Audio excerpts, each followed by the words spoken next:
The silence that followed her words was louder than the laughter that had filled the room seconds before, and I could feel the weight of every stare pressing down on me.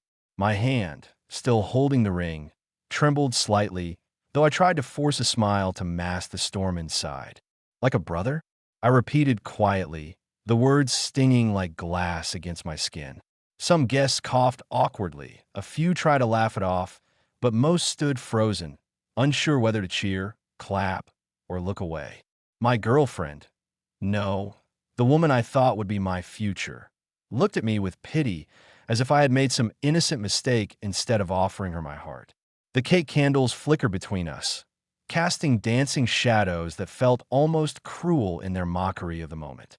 She leaned closer, whispering just loud enough for those near us to hear, "I didn't mean to embarrass you, but I never saw you that way." My chest tightened, my mind replaying every date, every late-night conversation, every laugh we had shared. Was I really that blind? Was I just a placeholder for comfort, never the man she could love? The crowd, sensing the tension, began to murmur, and I felt smaller with each passing second. Somewhere in the back, a friend shifted uncomfortably, while another tried to pull out a phone, maybe to record the scene, maybe to text someone else to gossip. I swallowed hard, forcing words past the lump in my throat. I thought you felt the same. My voice cracked, and I could hear the fragility in it, raw and unshielded. For a moment, I wondered if I should just laugh too, play it off as a joke, save my dignity before it crumbled completely. But deep down, something inside me refused to let this moment be reduced to laughter. I wasn't just a brother. I wasn't just a friend. I had given her years of my life, my trust, my loyalty. And as her dismissive smile lingered, I realized this wasn't just rejection. It was a revelation. I stood there, my knees weak, my chest hollow, but my pride refusing to let me collapse in front of the dozens of people watching. My knuckles whitened around the ring box as I slowly closed it, the snap of the hinge sounding like the slam of a coffin lid on a part of my life that was just buried. My girlfriend, no, not anymore, shifted uncomfortably, as if my pain was now an inconvenience in the middle of her party. She tried to laugh it off, to redirect the attention back to the cake, the music, the clinking of glasses, but the atmosphere had already changed. People whispered, some looking at me with pity, others with barely hidden smirks, feeding off the drama like vultures circling a wounded animal. I glanced at her friends, those who had always smiled politely at me, those who had once told me I was such a good guy for her, and now their expressions betrayed a quiet satisfaction, as if they had seen this rejection coming long before I did. My heart screamed to ask her why, to demand an explanation, to remind her of the countless nights I stayed up just to talk when she was sad, the gifts I saved for, the way I always stood by her when others faded away. But my pride stopped me. I could not beg. I would not. Instead, I looked her straight in the eye, masking the storm behind a calm I barely held together, and said, "I understand." She blinked, caught off guard by my composure, maybe expecting me to cry, to plead, to crumble. But I didn't give her or the crowd that satisfaction. I slid the ring box into my pocket, straightened my jacket, and stepped away from the table. The music seemed to have died down, or maybe it was just drowned out by the pounding of my pulse. Every step away felt like walking through thick mud, heavy with the weight of memories and shattered illusions. At the doorway, I paused, turning to the guests who were still frozen in their discomfort. My voice carried across the room, calm but sharp. Tonight was supposed to be about love. Instead, it turned into a lesson. Thank you, all of you, for teaching me who I am to her. Then I walked out, leaving behind the cake, the candles, the girl who laughed at my heart, and a crowd that would gossip about me for weeks. But as the cool night air hit my face, I realized something. This wasn't the end of my story. It was the beginning of me finding out who truly saw my worth. And I promised myself right then, one day, when my success shone brighter than any party lights, she would remember this night, not as her victory, but as the moment she lost the only person who ever truly cared. The months that followed that humiliating night felt like being stripped bare in front of the world, and told to rebuild myself from ashes I didn't even know I had left. At first, the silence in my room was deafening. No goodnight texts, no laughter echoing through the phone, no excuses to run across the city just to see her smile. I was raw, but I was also awakening. I threw myself into work, long hours grinding, learning, failing, and standing up again, like a soldier on a battlefield where every scar became armor. People who once dismissed me as just the guy dating her started noticing me for my own merit, for my determination, for the way I refused to stay down no matter how many blows life threw at me. I stopped seeking validation from those who laughed at my pain and began to forge a version of myself that commanded respect without ever asking for it.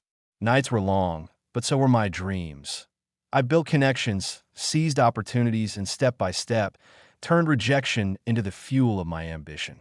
Years blurred, but every time I saw my reflection, I could see the man I had become, sharper, stronger, unshakable.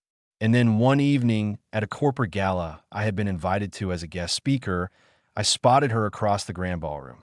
She was older now, her laughter more brittle, her smile weaker, and beside her stood the same circle of friends who once watched me walk away from her birthday party. But the tables had turned. The whispers this time weren't about my humiliation, they were about my success, about how I had risen higher than anyone expected. She caught my eye, froze for a second, and in that moment I knew she remembered it all. The ring, the laughter, the look in my eyes when I walked away. Her fiancé, now husband, glanced at me curiously, not realizing the history between us. I didn't approach her, didn't need to. I simply smiled politely, raised my glass in acknowledgement, and returned to the stage where people were waiting to hear my story of resilience. And as I spoke, I saw her listening from the crowd, her eyes shadowed with the weight of what could have been. That night, I wasn't the man begging for her acceptance. I wasn't the boy with a ring box in his hand. I was living proof that rejection isn't the end of the story. It's the spark of a new one. And to everyone watching, including her, I wanted my journey to whisper a truth louder than any words. Sometimes, the greatest revenge isn't anger or bitterness, but becoming everything they never believed you could be. So, to everyone listening right now, remember this: your pain can either destroy you or build you, and the choice is yours. Don't forget to subscribe for more stories that remind you that even in the darkest rejections, there's a light waiting to guide you toward who you're meant to be. They say the most painful words in life are the ones that come when you least expect them, in a moment when your heart is most open, most vulnerable. Imagine planning for weeks, maybe months, thinking of the perfect gift, the perfect evening, the perfect surprise, only to have it collapse in front of a crowd of friends and family, with laughter ringing in your ears like broken glass cutting into your pride. That was me, standing in the middle of my girlfriend's birthday party, ring in hand, heart racing, waiting for her to say yes, and instead hearing her laugh, tilt her head, and say words I never imagined would come out of her mouth. "You're like a brother to me." The room went quiet after the laughter, like everyone had suddenly been slapped by the same invisible hand. Some people shifted uncomfortably in their chairs. Others avoided eye contact, and I stood frozen with the stupid velvet box open in my hand, wondering if the floor would do me a favor and swallow me whole. And before I go deeper into that humiliating night and everything that happened after, let me just say this.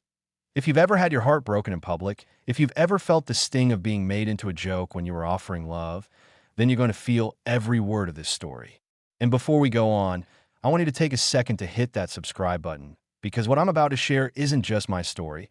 It's a reminder that sometimes rejection is the universe's loudest way of pushing you toward a destiny far greater than the one you were chasing. So buckle up, because this isn't just about a proposal gone wrong. It's about how one sentence, one cruel laugh, led to a chain of events that completely changed my life, my sense of worth, and the way others saw me. The silence after her words felt heavier than any storm I had ever stood under. People tried to mask their shock with awkward smiles or forced chuckles, as if pretending this was just some kind of playful misunderstanding would make the humiliation vanish. But it didn't vanish. It was raw, sharp, and clung to me like wet clothes on a cold night. My knees felt weak, but I forced myself to stay upright, still holding that little velvet box in my hand like a fool who hadn't gotten the hint. She reached out, placed her hand gently on mine, and whispered, "Come on, you didn't mean that seriously, right? We're like family." Those words were salt on an open wound. I had been with her for 3 years, walked with her through late nights of doubt, supported her dreams when even her family dismissed them, held her when she cried about failing an exam or when she lost her grandmother, and celebrated every little victory as if it were my own. And now, in front of dozens of people, I was reduced to nothing more than a brother figure, a placeholder, a background character in the story of her life. My heart didn't just break, it collapsed into ashes right there. I forced a tight smile, nodded faintly, and slipped the ring back into the box, shoving it into my pocket before anyone else could see the tremble in my hands. People began murmuring, whispering behind their glasses of wine, stealing glances at me, and then quickly looking away when I caught their eyes. Her friends giggled quietly in the corner, some of them clearly enjoying the spectacle of me being rejected so brutally. I remember one of them saying under her breath, "Told you he was going to try something desperate," and the words cut me deeper than any knife. My own friends, who had come to support me, shifted uncomfortably. One of them clapped me on the shoulder as if to say, "Hang in there," but the pity in his eyes made it worse. I wanted to disappear. I wanted to scream.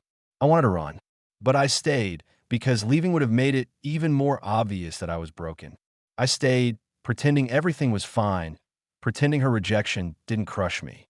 I laughed along when someone cracked a joke. I helped cut the cake. I smiled for the pictures, but inside I was screaming louder than the music blasting through the speakers. Later that night, after most people had left, she tried to talk to me.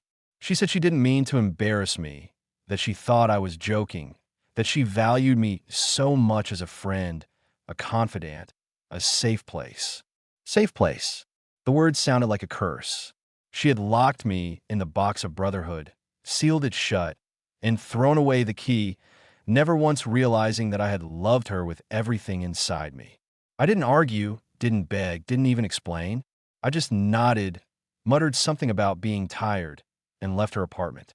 The cold night air hit me like a slap, and I walked aimlessly for hours, the sound of her laugh still echoing in my head, bouncing off the walls of my skull like a cruel reminder. That night, I made a decision, not to erase her, not to hate her, but to never again let anyone define my worth, my dreams, or my love. She could laugh at me. Her friends could whisper. The world could call me an unemployed loser or a fool for wearing my heart on my sleeve, but I would prove, not to them, not even to her, but to myself, that I was more than their labels. That rejection wasn't my end. It was my rebirth. What came after was something I could never have predicted. A journey that would take me from rock bottom to standing in rooms where the same people who once mocked me now whispered my name with respect. But that night, all I had was pain, a pocketed ring, and a promise to myself that I would never again beg for love from someone who couldn't see my value.